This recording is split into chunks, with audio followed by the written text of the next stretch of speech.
want to give you a little bit of introduction to kind of how I'm going to shape the rest of our time together this morning. I sent you all a link to some resources, and I'm glad that was helpful. I cannot take full credit for what I shared with you. The proposed amendments list was put together by another stated clerk and shared with all the stated clerks around the country. All of that I have done is to take the 33 amendments that are proposed and try to kind of rank them in order of what seems to be causing the most conversation and interest. And because, we could talk about changes to household worship, which are some of the changes proposed to the directory for worship.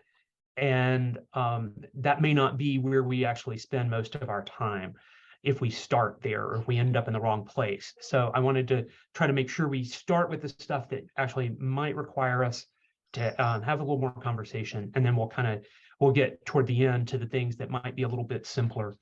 So we're going to kind of do them in reverse order in that way. Our goal today is not to debate the amendments. That's what the Presbytery meeting is for in a couple weeks. We are here, actually, I guess, what is it, 5 weeks from today. My goal for today is to help us all understand the content of these better. There's a lot in these. The good news is that Greater Atlanta has already voted on the largest amendment, that is the church discipline section. You recall we voted on that in November. So thank you for your faithful discernment around that, and that amendment was approved. That is actually, most presbyteries are kind of doing it in reverse. I'm seeing a lot of presbyteries that are putting off the rules of discipline until a later meeting. But I'm happy that we've done it the way we've done it, and I feel good about where we're going with it. The organization today, I think I kind of mentioned, but I'll say very clearly, this is my opinion. It's one of the few moments you'll hear my opinion. This is what I think is interesting, and where my sense of where we've been and where the interest is around these amendments. Just to give you a little sense of my process, I kind of went through and said 1 to 5 on each one, and then grouped them on that basis. So encourage you again to look at that email that I sent you with resources. If you did not get it, I will put it again in the chat.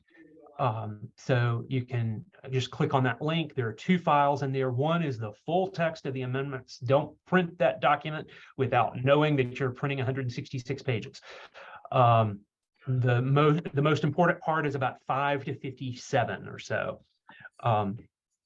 But just know that the other document that I mentioned is in there as well, and it's only 3 pages. So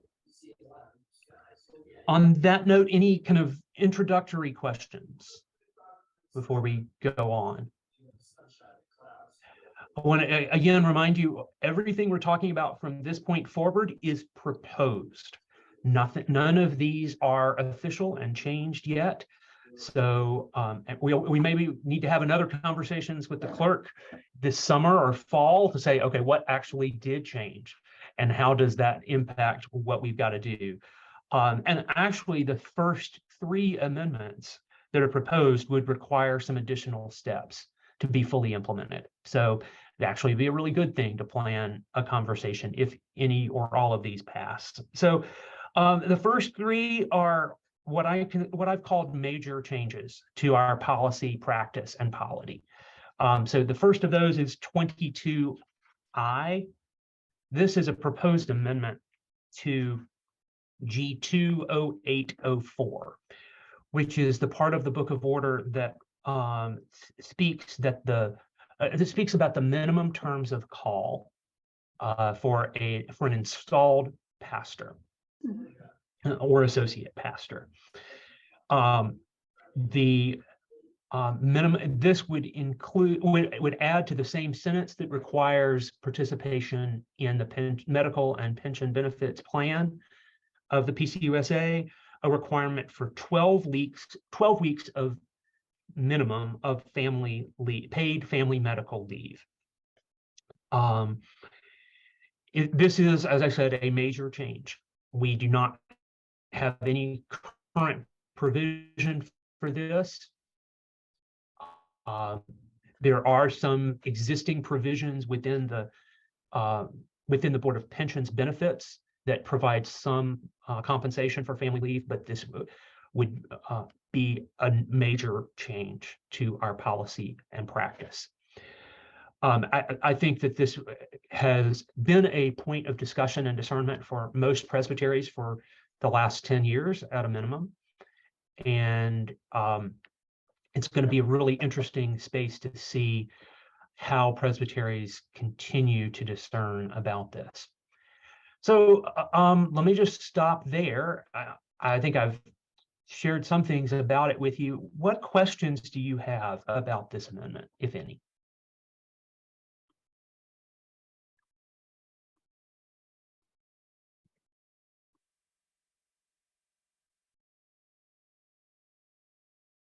I think, and maybe it may be that this is a straightforward amendment that just is going to bring a lot of discussion and to the discernment process. I do believe it's relatively straightforward as amendments go.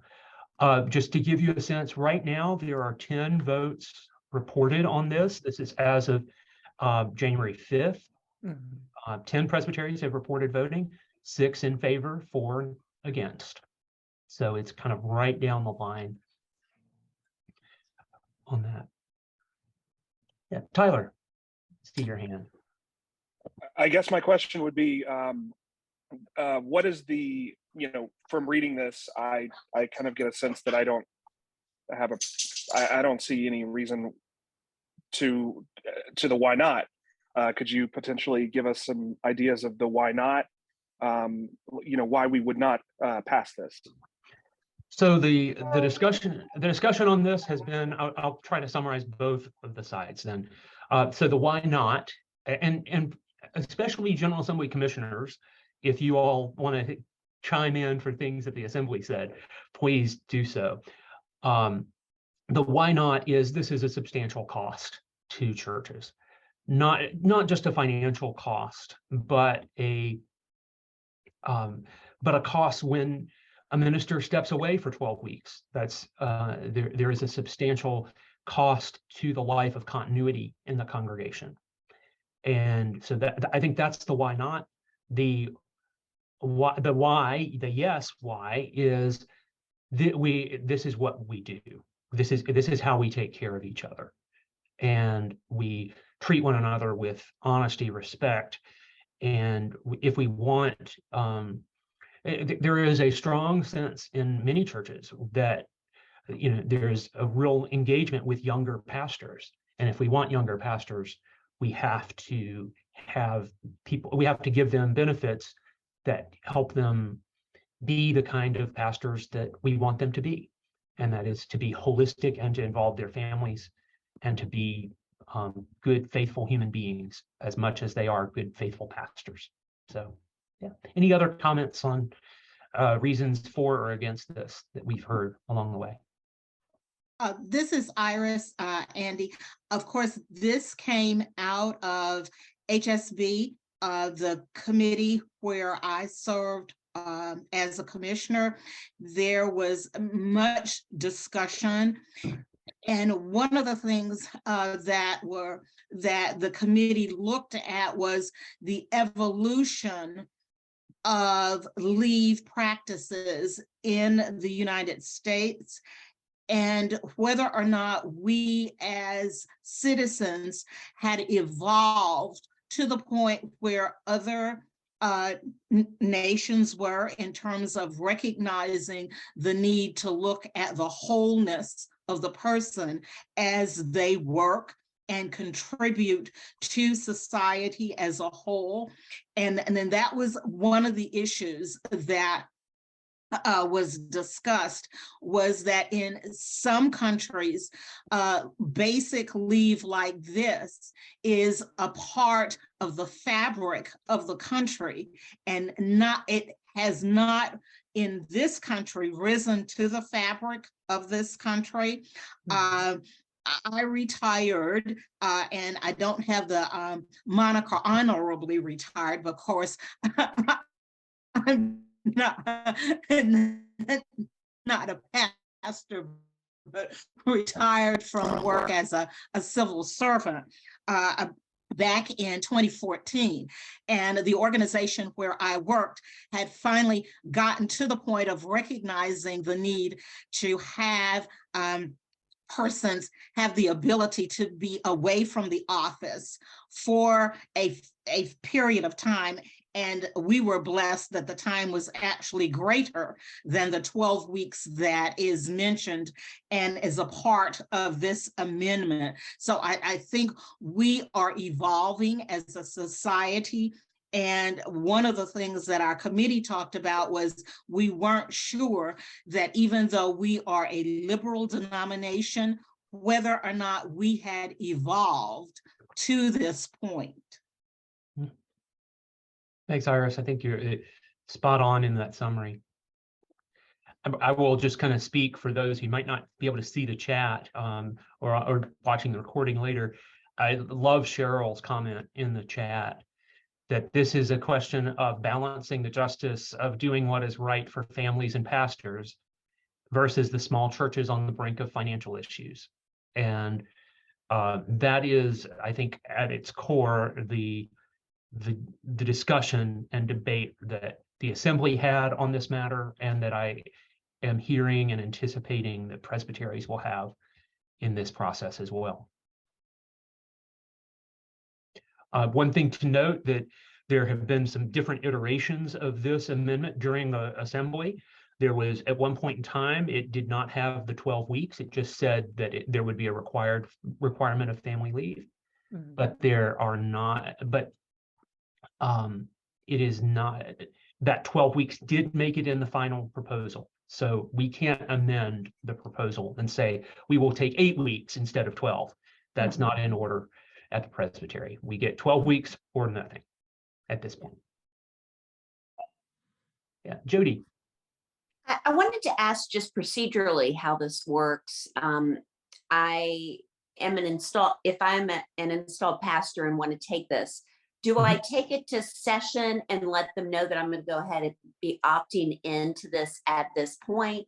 Does session have any kind of a say? Tell me a little bit about how that works, please. I think that's something that would have to be sorted out. My sense is that this would be, so it would be a requirement, first of all, so it would have to be done. But I think each congregation through the session would need to sort out the implementation of it. It would be, you would need a clause in your personnel manual about how it gets run. That's my guess. So again, just because this happens doesn't mean it's going to start the day after, but there will be some work that we'll have to do. If this passes, the presbytery will definitely be working to provide some resources like the implementation of that. And right. I think in our presbytery and of course at GA, it was discussed that it is family leave. It's not just medical leave. Of course, maternity is probably the number one thing we think of. But if the pastor's the dad, that family leave applies to that person as well. Certainly, I think the 12 weeks was the outer limit. But if there was a pastor whose father had a stroke, they need to go away. They need to be taking care of that issue, and it could be done in 6 weeks. Then they do it in 6 weeks. It does give that opportunity. We have a lot of smaller churches in our presbytery, and I'm sure they're concerned about how they will fill the pulpit when that person is away and whatever their roles that minister carries. So it's those are the issues that we see coming up for floor discussion in our presbytery and probably in yours as well. Yeah, thanks, Steve. All right, so I'm going to move on to our next two, which are actually 22O and 22P. They are both proposing amendments to the same clause of the Book of Order. which is G30106. One thing to note, if anytime there are amendments to the same section,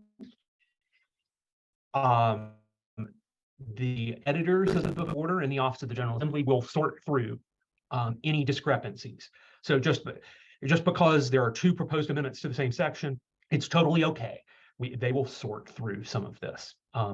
So the first one is 22.0, which would require that the policy, that a council's policy, a council being a session, presbytery, synod, and the General Assembly, council's policy on sexual misconduct and child and youth protection include requirements for boundary training that includes sexual misconduct and child sexual abuse training, child sexual abuse prevention training, and both of those with a frequency of at least every 36 months, every 3 years. So this is the reason I put this up so high on my list, is that this is a pretty substantial change, that it require these at every level of the church, and that and writes the frequency of it into the Book of Order.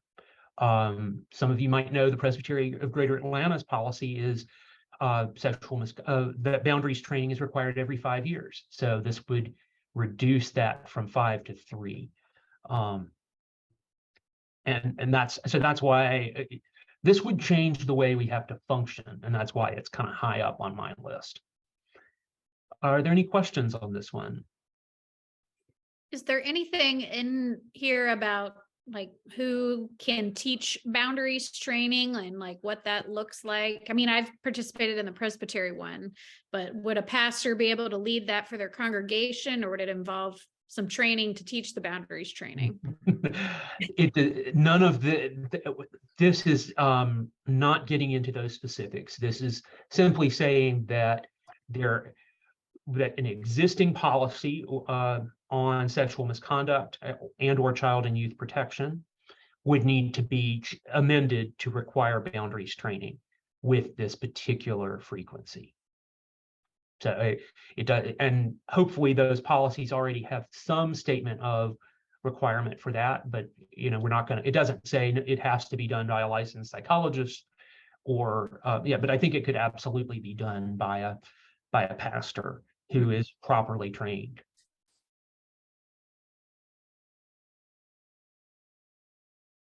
Any other questions on this? I have one more. Yeah. Is there any, I was looking through it. Is there any defining in there of like what boundary training is? I'm not sure that's a term everyone would be, I mean, I understand what it is, but did they do any defining of that and how that's different? It is not. It was not defined in any of this. There is, I will say there are 3 other amendments kind of that I've put into the next block that talk about boundary training. 22G, K, and L. So, I think there will be some sort of common understanding of what boundary training is, but it's, we don't have anything clearly written in the Book of Order that gets us to that definition. So it would probably come to Presbytery to do some of that. Yeah, Chip. Andy, I'll just point out that our Presbytery's policy was every 3 years until just a few years ago when we changed it to 5 because of the logistical trying to keep up with every 3 years. So it is a substantial record keeping and kind of tracking people down to get them to adhere to this policy. Yeah, thanks, Chip. I as the one who tracks that for ministers, I can absolutely understand that. Yeah, Cheryl. I think there was a lot of discussion about the monetary effect of this on councils and pulling in somebody to do the boundaries training and all that when it came to the polity committee, to the 22P. It also, my understanding was there were agencies within General Assembly that would help write some of the definitions and all that type stuff once if it passes. Is that not correct? That's absolutely correct. Whenever a lot of these, so, about 10 years ago, we passed a new version of the form of government that tried to change the philosophy of the form of government from being a very specific, definitive book that had everything in it. So the form of government being a part of the Book of Order, to a document that kind of outlined what the church needs to have in its local policies and practices. And so we definitely have that. We've made that shift at one level. And I think in a lot of these amendments, we see a tension between that old understanding of the Book of Order as a manual of operations, the book that has everything you need in it to run your church, versus the new understanding of the Book of Order as the guideline for it, and it tells you what you need to have in your policies and procedures that run your church. And there is a strong tension in that, and I think a lot of the pieces of the Book of Order and these amendments get into some of that in a way that I think we want to be encouraging and bring us good understandings from those who know things. And we want to be consistent, but we also want to be flexible at the local level. And so that's part of the tension that's in play in this amendment and in several others that we'll see as we go.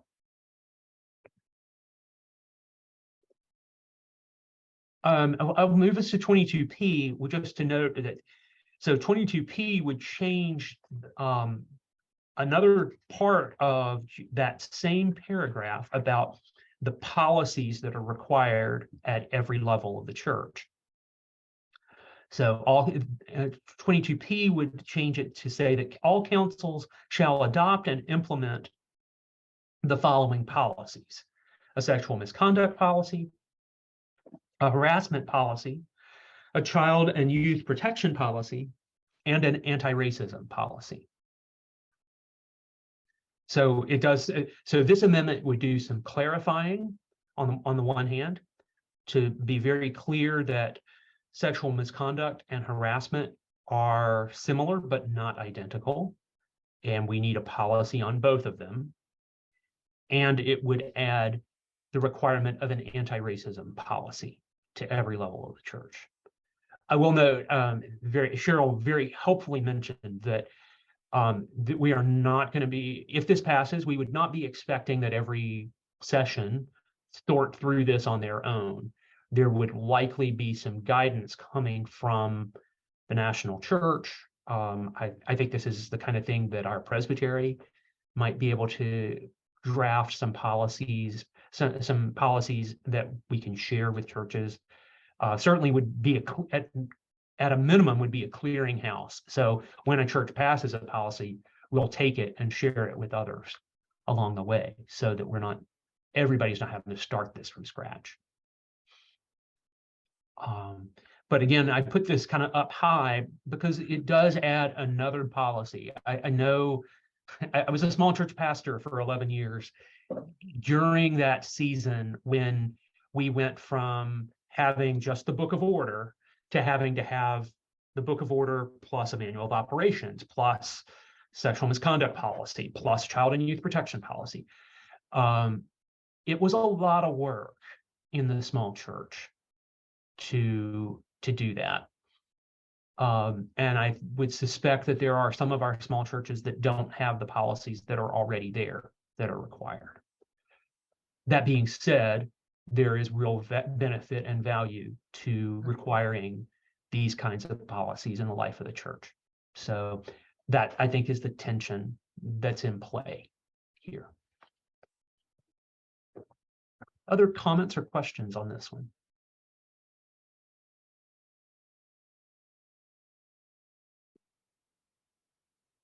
Again, I'll mention that these are amending the same thing, but just because one passes and the other doesn't, or both, if they both pass, it's totally okay. They'll clean up the language after the fact.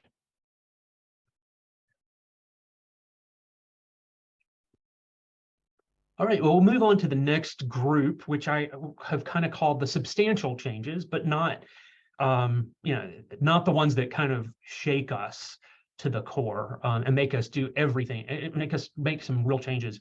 I think these are still notable changes, but they're not quite that same level. You wouldn't have known it had you heard the Assembly's discussion on the first of them. 22, Cheryl. Cheryl was the moderator or vice moderator of the polity committee, if I recall. I'm sorry if I'm giving you flashbacks or restarting the trauma for you on this one. 22E is an amendment to G2 0503, which is the section about categories of membership in the life of a presbytery. So different types of minister members. We currently have 3 roles of minister members. We have the those who are engaged in a validated ministry. We have members at large, and we have honorably retired. This amendment would remove the word honorably before retired in the name of that role. I think there was about an hour of discussion on this in the plenary alone. So I will briefly summarize the arguments for and against this. The argument for this is that naming the role honorably retired implies a status to it and a judgment upon a judgment usually positive upon those who are placed on this role. Presbyteries have at times refused to put ministers on the honorably retired role because they do not want the word honorably attached to that person's service. And so the goal of this amendment is to simplify that matter and to just have the role state what it is. It is the role of retired ministers. The argument against making this change has been why take this away? Why take this word away from those who have served us faithfully? And it is a challenging, there's a tension here. And so, Cheryl, you might be able to summarize some pieces of this that I'm leaving out, but yeah. My understanding from the ACC and all those folks who know more than I do in our discussion was that we're not really taking away the chance to be honorably retired. Mary Jane, you are honorably retired. Thank you for your service. You have done great things, and several others of you are honorably retired. It's saying that you're not going to say that if somebody retires, they have to be honorably retired. Mm-hmm. So Presbytery Greater Atlanta could still decide to convey somebody as honorably retired, but your status in the book of order, your whatever, would just be retired. But you could still be honorably retired. And when Andy comes up with some beautiful little diploma to give you when he shakes your hand and says, thank you for your good and faithful service, it could still say honorably retired there. It's just that in the book of order, and when we talk about you have active members and inactive members, we don't have inactive members anymore. We have members or non-members in our church. It's that same type of language change, and it's to make it, and goodness knows, I'm sure everybody here has known ministers who abused some power, whether it be monetary or sexual misconduct or other kind of misconduct, and retired to get away from it, but were granted the status of honorably retired. And some of those folks, I'm sorry, have honorably in front of their name. So that's basically where we came to in the committee, was those who are honorably retired and who serve well and do that, It'll be up to the presbyteries to define that. But for the national thing, we don't want to say everybody who retires is honorably retired. Thanks, Cheryl. I think that is a very helpful extension of this. Any other questions or comments on this? I share.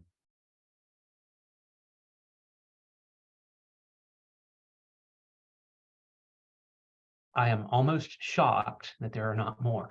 As I said, this really did ruffle some feathers at the assembly. So I will be very curious to see how this is received at the floor of our presbytery in a month's time. The next, I've kind of grouped the next three together, which are 22G, 22K, and 22L. This kind of gets us back to these are all related to 22O. I didn't mention the source of 22O and on all of these as well. There was a Survivors of Sexual Misconduct Task Force appointed at the General Assembly in 2018. And that group was asked to listen to stories of survivors of sexual misconduct and to look at the church and our policies and practices to say, where can we do a better job of protecting the vulnerable from the potential of sexual misconduct. And one of the places that they felt like we could do a better job was around boundaries training. And so they have asked that it be added, and the assembly agreed with them to add it to 4 places in the Book of Order. The first being the one we talked about before. And then these 3 add some very specific additional elements. 22G adds requirement of boundary training to the inquiry process of preparation for ministry. So boundary training would become a CPM requirement. 22K adds the requirement of boundary training for those seeking to be commissioned as commissioned ruling elders.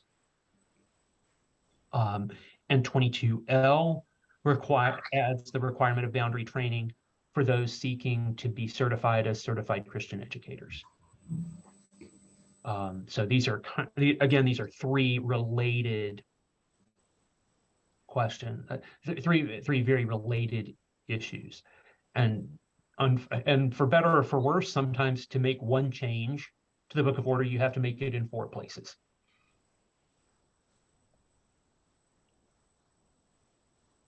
Are there any questions on these 3? Andy, in the Book of Order as it stands now, is there any requirement for boundaries training of particular people, or is it all discretionary? It is all up to the presbyteries to make that requirement at this point. So we as Greater Atlanta Presbytery require it for our ministers every 5 years, as we've discussed. But we would not have this requirement for inquirers or CREs. Actually, we do require it for those serving as CREs. It is in that requirement. That is a part of the policy there. There is no requirement for certified Christian educators presently. So this would be a little bit of a change for us, but it's not quite as big of a change as requiring that every council have a policy on boundaries training, because that would mean that every session's going to suddenly have to have that in their understanding. Any other comments or questions on this one?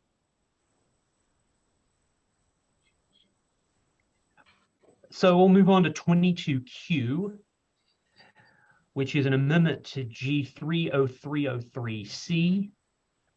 If you haven't picked up the letter order, the 22-A, whatever, those are in order of the Book of Order. So that's how they've organized them. And my order is, as I said, about by level of change. 22Q is a change at G30303C. which talks about the presbytery's relationship with sessions. This is another place where the presbytery is asked, it talks about minimum compensation. This would permit that presbyteries can establish minimum compensation standards, including provisions for dissolution terms, and would clarify that presbyteries have the authority to set minimum compensation standards for those serving in temporary pastoral service. So presently in the Presbytery of Greater Atlanta, our minimum compensation policy only applies to installed calls. And we have guidelines for a severance package for when there is a dissolution, but we do not have a policy, because there is some question as to whether or not we can under the Book of Order. This amendment would permit the presbytery to establish minimum terms for dissolution and for temporary pastoral relationships, what we in Atlanta call contract call. So, Andy, as I read that language, it would permit us to do that, but not require us to do that. Is that correct? I believe that's the case. Okay.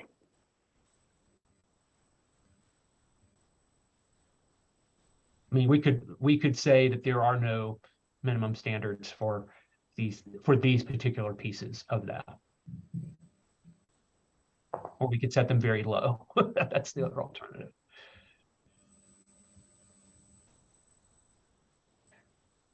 This is probably a bigger change for presbyteries than for anybody else. So, but it would change. I think having the possibility of minimum terms of dissolution could change some conversations. Andy, Steve, maybe, do you anticipate that it would be the same for every church? Or would small churches and large churches have different terms of dissolution in the presbytery? I think different presbyteries can do that different ways. I know with the current setup, where minimum compensation standards are involved, I know presbyteries that set that differently based on church size or church location. So they might say that those in a certain geographic area have different needs for compensation than those in another geographic area. So I think that it would really be a presbytery by presbytery call on that.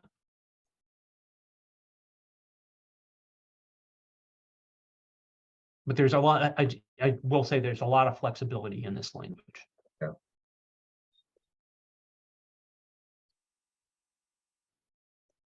All right, so we'll move on kind of to the next group, and I'm gonna so it is 5 till 10. We've gone most of these till about 10:15, about an hour and 15 minutes. So just kind of give you a heads up. If you need to slip away at 10 o'clock or now, feel free to do so. No offense taken.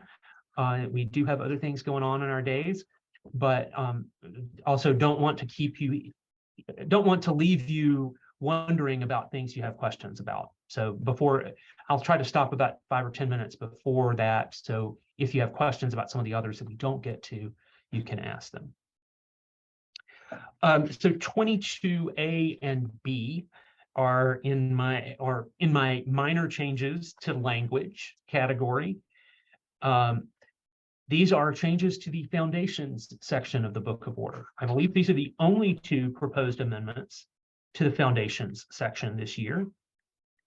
I'm noticing something here. I want to make sure that I may have done something bad in my, no, A and B, of course. Never mind. These are changing some language in the Book of Order that in the foundations section to broaden the inclusive language of this section, to move away from men, women, binary language, and try to broaden that. There was conversation at the assembly to note that it would be wonderful to do this more broadly. But I can tell you from looking at the Constitution and working on some other similar documents for the church, that you can't, this is not a open the document up in Word and do find and replace. It's not that easy. You can't just go and find women and men and replace it with all people every time it shows up, because there are some times when we do want to pay attention to gender balance. There are times it needs a level of intentionality that this assembly was not able to provide. My suspicion is that there will probably need to be a task force or special committee appointed to do that level of change if the church feels that it is important to make that shift in the Book of Order. But this is one place where, or these are two places actually, where the assembly felt like it was an easy change. They had something already before them to make this change, and chose to send this out to presbyteries to start this. And it's in the foundations section, so it felt like an important place. It's one thing when you have that language in the form of government, but it's another when it's in the foundations of our polity section. Any questions on these two amendments?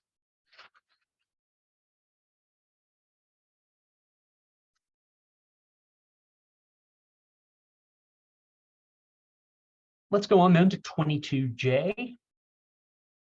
This is a proposed amendment to the functions of a commissioned ruling elder at G2-1001 or 1001, another way to say that.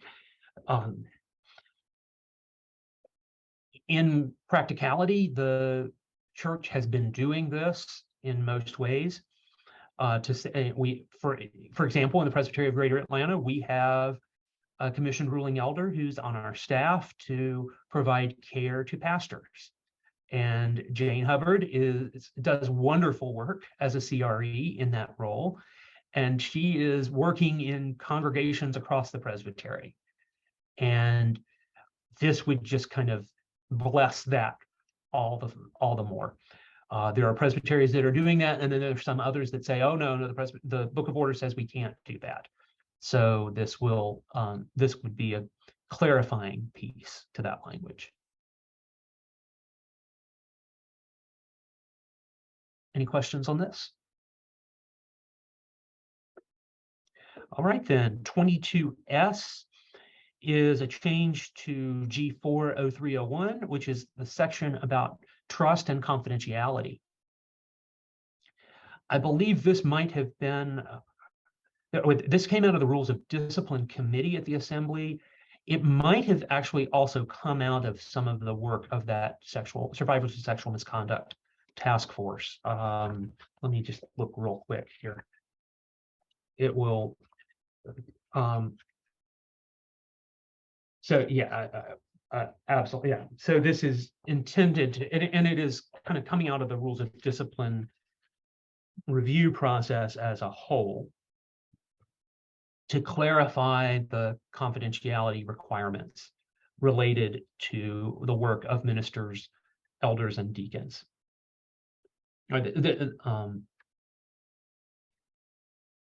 And add some language of making it clear that confidentiality should not be an excuse to hold secret the knowledge or risk of harm, which I think is some important language for the life of the church.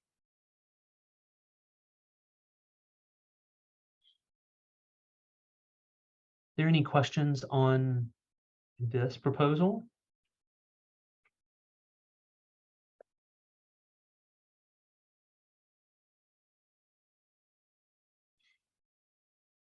All right, so we're going to get to the routine changes section.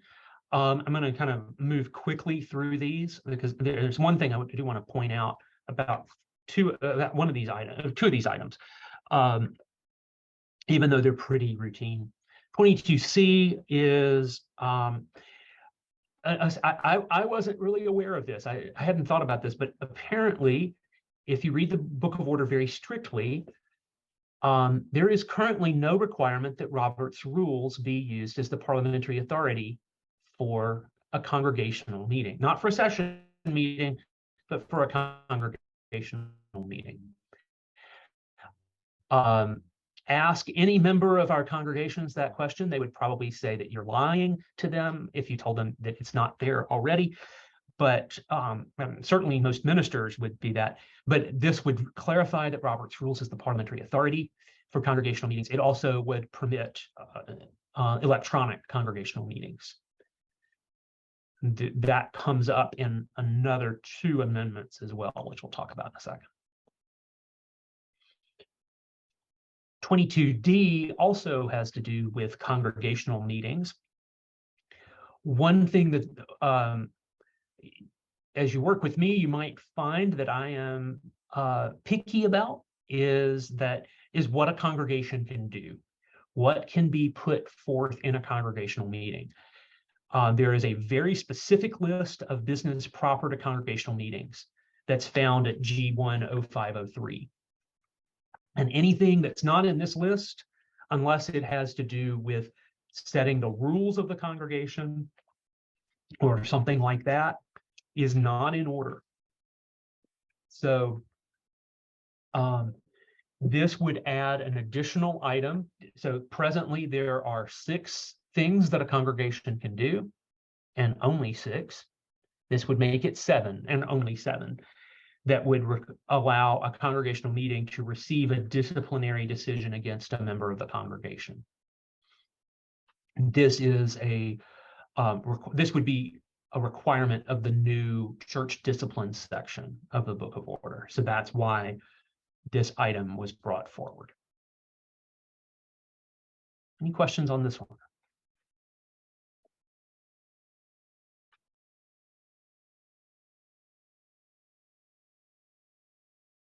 All right, 22F has to do with the transfer of ministers of other denominations. The clause at G20505A1. I spend way too much time, as stated clerk, in G20505, dealing with the requirements for ministers.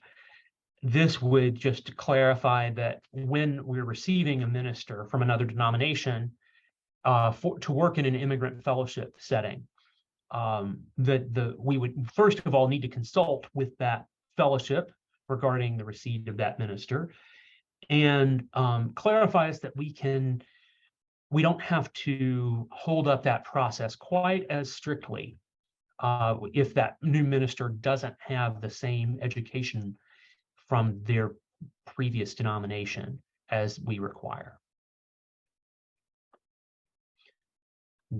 So highly technical piece, but it comes up more often than you might imagine. And it does impact how our new worshiping communities especially function and how they can get leadership. Questions on this? Yeah, Jody. I apologize, I haven't read this closely. Sure. I just wanted to ask, who decides if that person is qualified or not? The presbytery as a whole.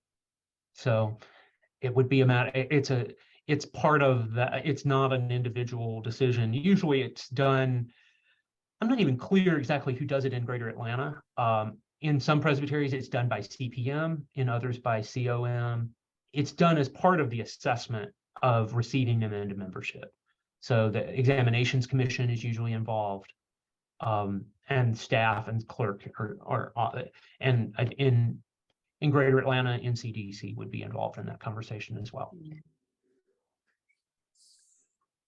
Andy, is the intent also is that person once received has a voice and vote at presbytery meetings? Yes, so they would be, once someone comes in under this clause, which to be clear, the clause is already there. This is just clarifying some of the language and practice of it. The person is a full member of the presbytery. It is not, there's something called temporary membership of the presbytery, which someone can have. They can maintain their membership in their other denomination, and be a temporary member of our presbytery while they're serving in our presbytery. But but that is not what is in play here. This is for full membership. Any other questions on this?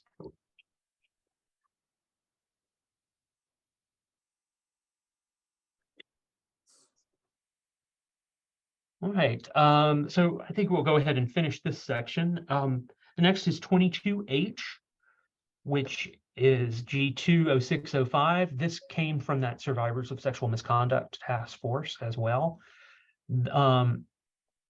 Would require that sessions report to the presbytery any matters of sexual misconduct of church members who are enrolled in the preparation for ministry process.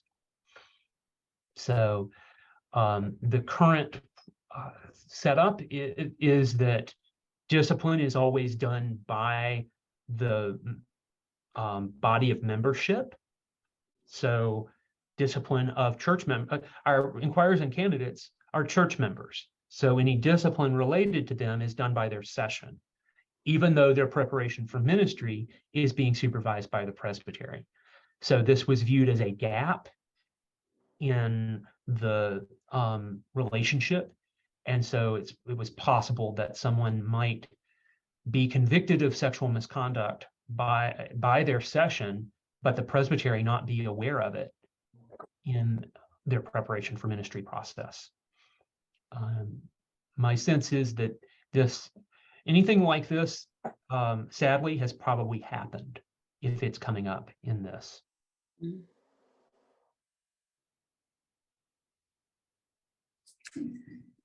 Can I ask Yeah, go ahead, Jody. Yeah. Yeah.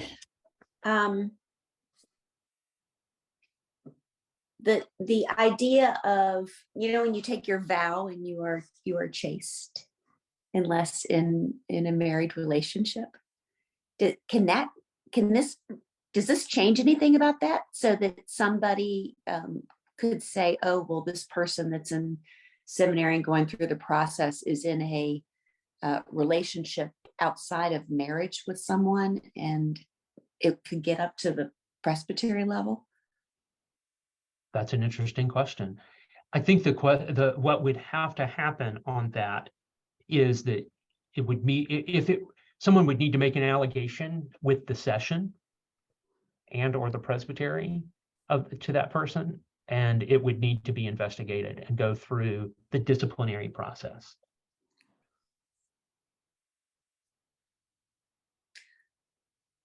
It's not clear. I think that's actually a really interesting point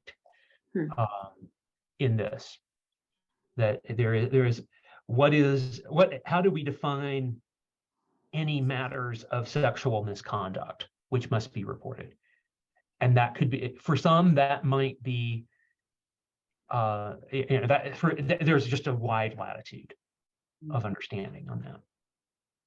Yeah, I see a potential concern for, sometimes in a small church, there will be a bit of a witch hunt that goes on, and I'd hate for that to rise to the next level.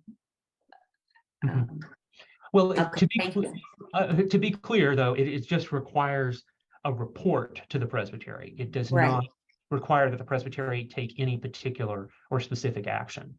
So, if it were being used in a negative way, I think the presbytery could, through CPM, could very easily say, you know what, this is being reported by somebody who had something else going on in their life, in their relationship with this person. We've got a concern about it. Let's talk with the inquirer candidate, but we're not going to put the process on hold simply on the basis of an allegation. And if I were this person that the report had been sent about me, and am applying for a job across the country, would the presbytery across the country contact my presbytery in which I was raised,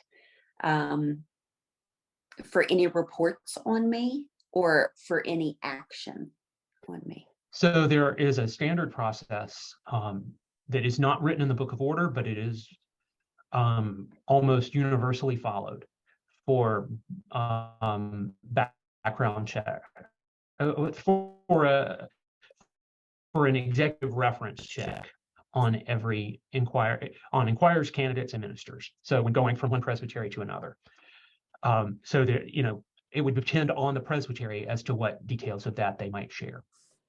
Thank you. Yeah. Great question, though.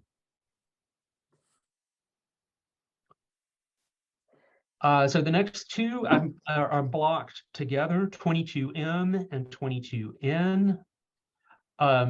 So I'm going to, this is the one place where I will try to, I may say something that kind of suggests a particular way to approach this, because I ultimately think that these are two amendments that are trying to do the exact same thing and probably don't both need to be passed. One thing that happened at this assembly is there were about 5 different committees considering amendments to the Book of Order. Normally there's 1 or 2 at most. And so sometimes amendments came to the assembly, to the plenary floor from multiple places. And there was not always coordination and communication. So 22M adds language about adopting, that it is appropriate to have electronic session meetings to a paragraph about officers of the session. The reason for this is the original proposal was to allow for electronic moderators. So somebody can zoom in just to moderate.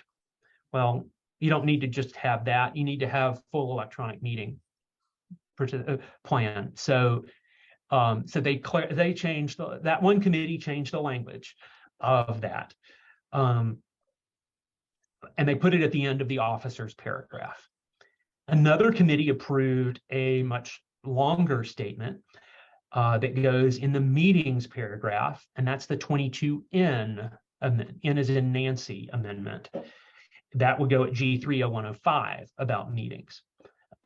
This is much longer. It is more complete. It is more parliamentarily correct. The language aligns with Robert's rules. And both of them are about permission, not requirement. But if you ask me, and you're here today, so I'm going to assume you're asking me, and you've stayed till 10:13. So if you ask me, I think 22M is not the best amendment. 22N is a much better amendment that tries to do the same thing. Now, that being said, there are 17 presbyteries that have voted on these amendments. None of them have taken my advice. So they have all voted in favor of both of them. So anyway, that's Andy's 2 cents for today. Any questions on those two or my advice and opinion?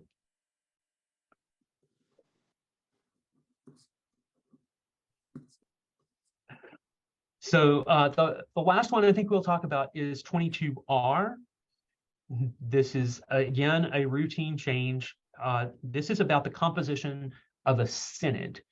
It allows a synod to enroll those serving in terms in elected offices of the synod as additional members of the synod, primarily to improve the representational balance around race and ethnic areas.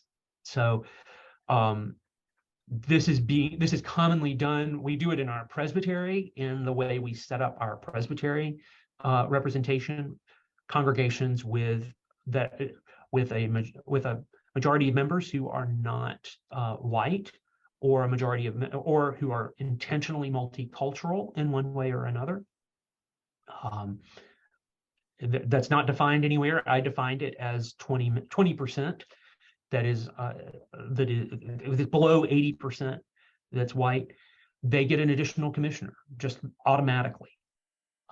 So so we're doing that in the presbytery. This just allows the synods to do it. Many of them are already doing it. So any questions on that?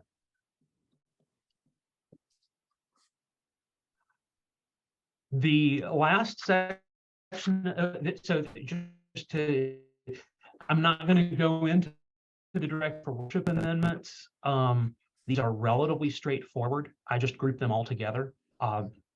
There were some requests for changes to the household worship section a few years ago, and so some of these are changes to that, and just some little things about communion liturgy, who can do what, stuff like that. And then there are 4 amendments related to the current rules of discipline. Those are 22C, CC, DD, EE, and FF at the very bottom.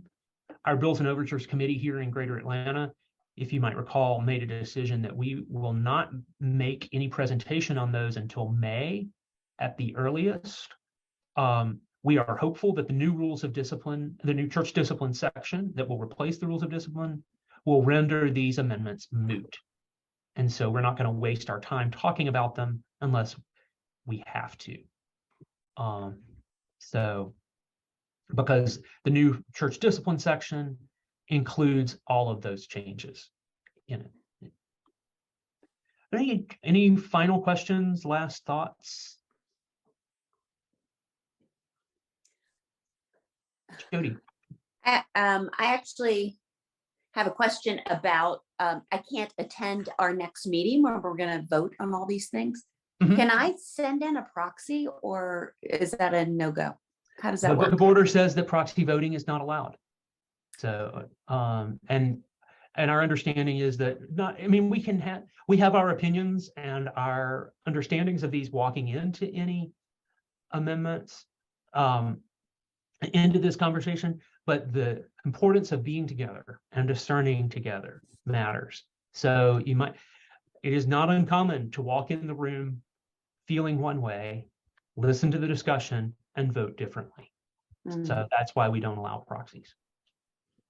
Thank you. Yeah, we'll miss you. Any other questions? Steve, I will answer your question in front of everyone. I will add to that resources folder the current vote totals. So if you do want to see where everything is, that I'll put that in there. They send that out to the stated clerks of the presbyteries pretty regularly. So I'll happily drop that in the resources for everyone. So you'll be able to see that in a few minutes. It's really helpful. Yeah. I will say, as of now, all amendments are passing. The only one that's even close is 22I. About it. There are some others that are closer, but 22I is the one that's closest. P and Q are pretty close. OP and Q, 10-3, 9-3, 8-3. Interestingly, there's a couple of the directory for worship amendments that have gotten some negative votes, but 22T and 22U both have negative votes, substantial negative votes. So those might generate more discussion than we imagine. Any final questions, comments, thoughts? Well, I want to thank you for being a part of this, for sticking around for an hour and 20 minutes of very geeky Presbyterian polity. To take that time out of a Saturday morning when it's not snowy outside or something is notable. It's the kind of thing you think about over a nice cup of coffee or cocoa and next to a warm fire, hopefully. So, but in a few weeks, we'll be doing that, having that conversation together. And if you do have other questions along the way, feel free to drop me an email. The Bills and Overtures Committee is meeting in about 10 days. I think they would welcome any additional questions you might have, things that they want to know, that you might want to know in the presentation process. I suspect they'll probably have a kind of consent agenda of amendments for you to simplify some of the voting, so you're not having to talk about everything. But you know, and some of the work, and so I'm really glad that so many of them are with us today to kind of hear what raised the questions. So if something raised a question today, I doubt we're going to put it on the consent agenda. So again, thank you for being with us. Thanks be to God for the gift of our polity and for the power of the Spirit that brings us together in these little boxes on a screen, but that are so incredible and important for us along the way. So blessings on your day, and hope to see you soon. And thanks as well to Chip for making this all happen. So we're grateful. Thank you, Andy. All right. Thank you, everybody. Thank you. Great. Thank Yeah. you. Bye-bye. Bye-bye.